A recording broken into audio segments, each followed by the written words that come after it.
how these two things can supersize your business. Are you using them yet? Sharon Horne-Ellstrom here. Let's talk about it today for supersizing and building and growing our business.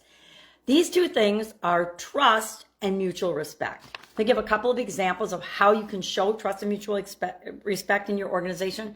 I'll give 5 examples because I think we all know them, but do we always think about them? And do we do these things on a regular basis to make the culture in our business healthier, to treat people the way we want to be treated, and to treat both people inside our organization and outside of our organization the way we want to be treated in order to grow and build and supersize our business, because it can truly give us a competitive advantage. Because there's a lot of businesses out there that don't do these things. So if you just do them, build them into your organization automatically, which is probably just good human behavior anyway, you will have an advantage over anybody else you might compete with directly or indirectly. So what are some examples of how you can show trust and mutual respect in your organization? Number 1, keeping confidences. I had a situation where I was talking to one of my salesmen back when I had an Italian food manufacturing business. And lo and behold, about 2 days later, I heard back from another one of his customers exactly what I had talked to him about, which I had asked him to keep in confidence. So do you think I trusted that salesman from then on? No, I didn't. And I was very delighted. I was very careful from then on what I ever said to him or shared with him, as well as I was delighted when he was replaced by someone else, because I knew that he wasn't trustworthy, that he wouldn't keep a confidence, and that he was just a gossip like a lot of other people are in the world, and that it meant he couldn't be trusted. So keep confidences. If somebody tells you something in confidence, you say you're not going to tell anybody, you just don't tell anybody. That's an example of keeping our word to other people. Number 2, respecting boundaries. We all have boundaries, or we should have boundaries. One of the things I do often is I share expectations, and I have people share expectations with me, no matter what our relationship is, right? Both in personal and professional setting, because I want us to be really clear on where our lines in the sand are, what's important to us, what our boundaries are. When you recognize, ask, and care about someone's boundaries, it shows that you value their needs as much as you value your own. Business to me is not about somebody wins and somebody loses. That's why I hate to talk about the competition, because if we're doing the best we can and being uniquely our business and ourselves, we don't have to worry about any competition, because the people that we're here to serve are the people that will find us and that we will find and serve. But we also have to respect boundaries of one another and make sure that we're communicating the value and the needs that we have, and then honoring those for one another. Following through on promises. This is a biggie to me. I learned in my corporate career that you could stand out remarkably by just doing what you said you were going to do and by following through on your promises. I used to walk around with these little blue notebooks. My last job in corporate America, I did this and I got really consistent about it because I had a lot of responsibility, a lot of people that counted on me to do the things that I said I would do or put them in motion, because I interacted with all the different organizations and all the different parts of that business.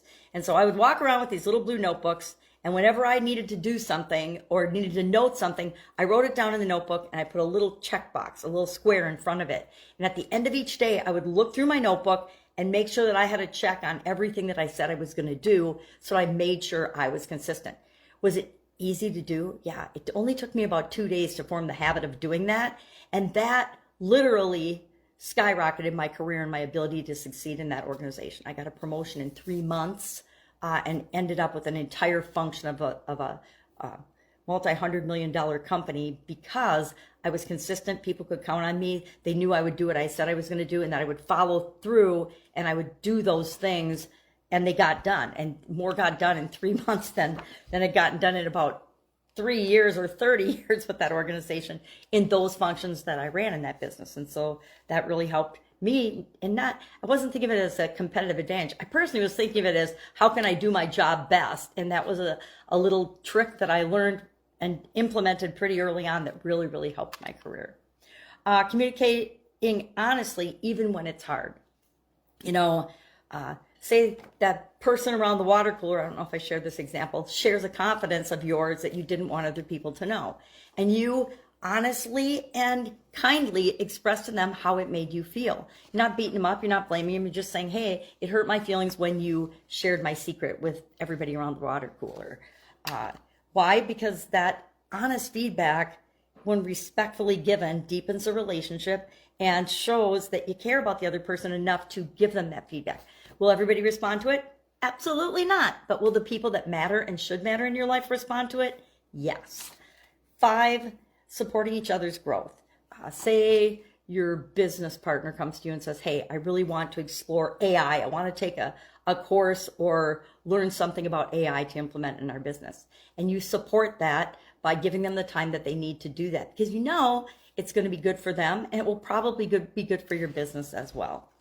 So today for the Be a Better You annual challenge, we're taking this a step further and we are doing an action step, because every day we take action and we do something, we do some kind of an actual thing to support the lesson that we're learning in that day of the challenge. So today we're talking about mutual respect and trust in the challenge. So we're picking one relationship, and I challenge you to do this too. Pick one relationship, any relationship you want, and then ask yourself these 3 questions. Number 1, when have I shown trust to this person?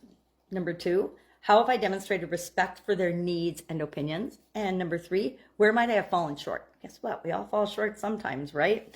And then to take it even further, our action step is to contact that person or send them a text or a message or leave them a voicemail. You don't have to talk to them personally, and just thank them for something that you respect and trust about them, some way that they've shown you trust that you really, really appreciate. And then if you want to go a step further, ask them if there's any way that you can help them to improve the trust and mutual respect in your relationship.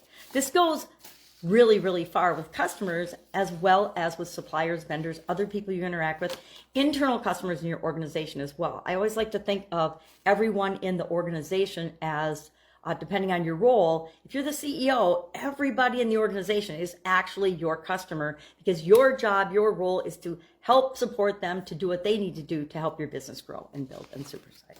So that's our topic for today. Love to know your take on trust and mutual respect. Share in the comments below so we can learn from one another.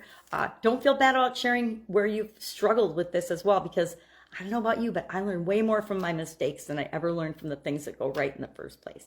Have an awesome day, and I'll, of course, be with you tomorrow.